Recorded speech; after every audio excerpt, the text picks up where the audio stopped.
I'm so excited to see what you all have achieved in the last few years. Your growth has been incredible, and I'm grateful for all of your hard work and sacrifice.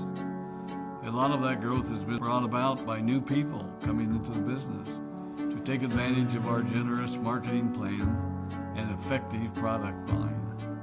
So I thought I would take just a moment of your time to share with you a little bit about where Forever came from and where Forever is going.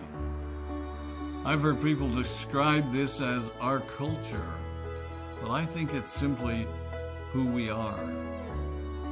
Several decades ago, I was an executive for a real estate development company called Del Webb. And at that time, there was a lot of excitement about a new business concept.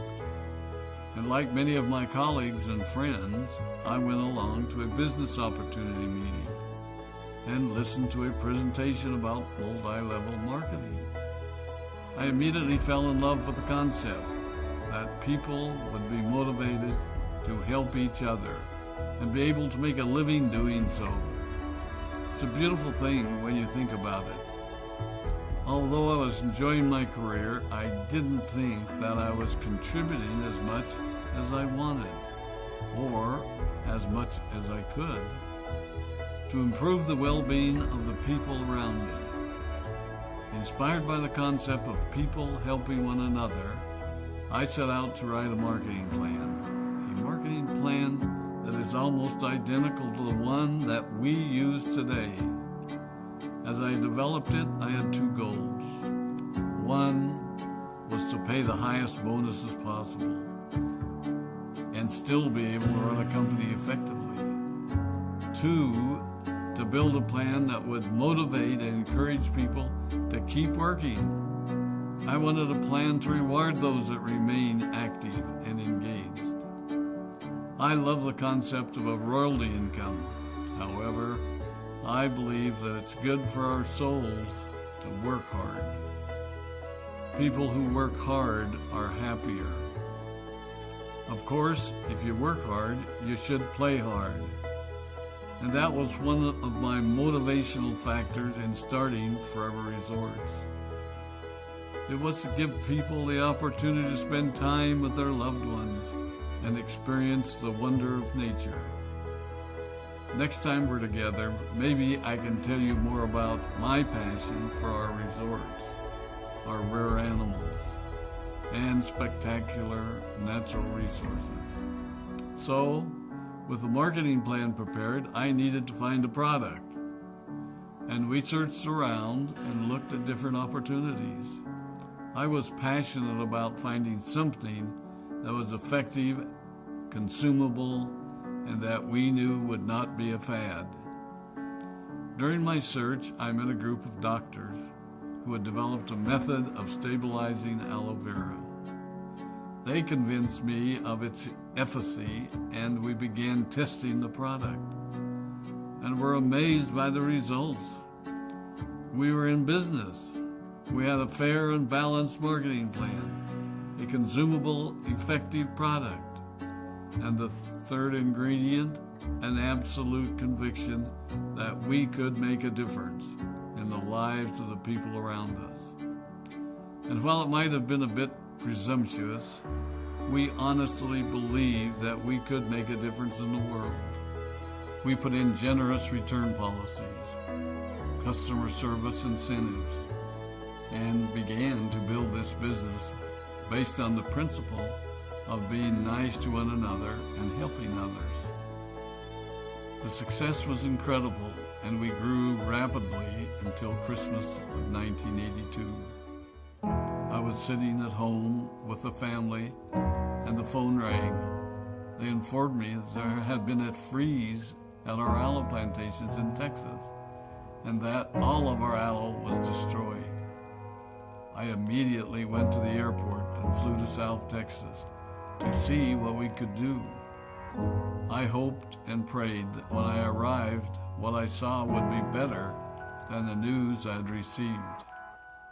But that wasn't to be the case. We had no aloe, and the business immediately began to suffer.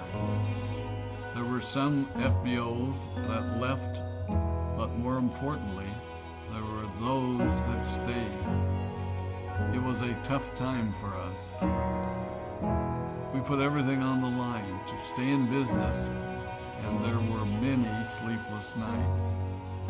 But we were convinced that what we were doing was right. We decided that this would never happen to us again.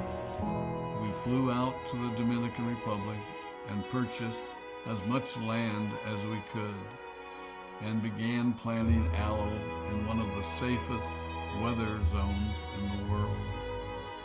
In addition to the acres of plantations in the Dominican Republic, we now have plantations in Mexico and South Texas. It was a tough lesson to learn. But during the tough times, we became stronger and we grew the most. We grow roots that strengthen us and help us to overcome the challenges and obstacles that life throws at us. I have learned that solid principles and core beliefs do not have a sell-by date. It is never old-fashioned or out of style to be nice to each other, to honor your commitments, and to treat people how you would wish to be treated. I recognize that many of you might not have heard about our beginnings, as you are new in the company. I am thrilled that you're part of our forever family, but I ask you to be mindful of the foundation upon which this company has been built. Forever was built on the principles of paying the highest bonuses possible, providing the most effective and highest quality of product, and empowering people to serve one another. There are no shortcuts to success in our business. Of course, the speed at which we reach certain levels may vary, but the fundamental principles remain unchanged and will remain unchanged as we continue our journey over the next 4 decades and longer. There will be times when a pathway will open up to you that will tempt you to take a shortcut, to buy a little more product than you may need, to make a purchase in someone else's name, or other ways in which we are tempted to give up what we want most for what we want now. Never forget that you're a part of something special, a business that has been built upon taking the road less traveled. It may not be as fast and as shiny as you might want it to be, but take it from me, the road less traveled is more rich, more wonderful, more fulfilling, and more lasting than you can ever imagine. We love you, we appreciate you, we are proud of you. My name is Rex Mon, and I am